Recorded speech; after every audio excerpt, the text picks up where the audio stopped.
گوجری زبان میں اپڈیٹ سنیے۔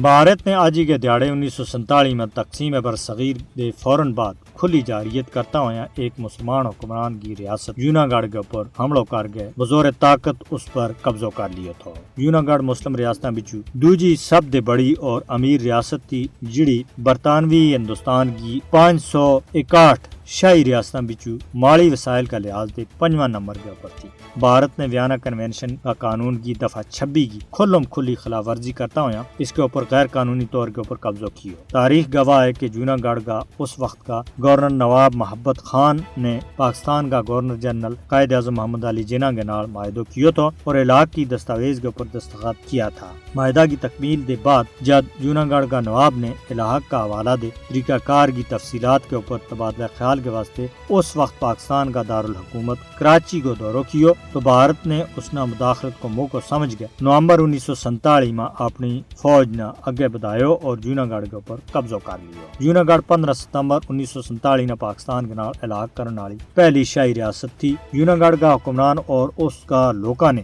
بھارت کا غیر قانونی قبضہ دے پہلا ہی پاکستان کے نال علاقہ کو عزم ظاہر کیا تھا۔ پاکستان نے جوناگڑھ نہ اپنا نیا سیاسی نقشہ کے بچ شامل کر لیا ہے۔ جوناگڑھ قانونی طور کے اوپر پاکستان کو ناقابل تنسیق حصہ ہے۔ حقیقت یہ ہے کہ بھارت نے بین الاقوامی قوانین اور تقسیم کا فارمولہ کی سراسر خلاف ورزی کرتا ہوا جموں کشمیر اور جوناگڑھ دونوں کے اوپر غیر قانونی قبضہ کر رکھے ہوئے ہیں۔ جوناگڑھ ایک بین الاقوامی مسئلہ ہے کیونکہ یہ معاملہ 1948 میں اس وقت کا پاکستان کا وزیر خارجہ نے اقوام متحدہ میں چاہیے تھا۔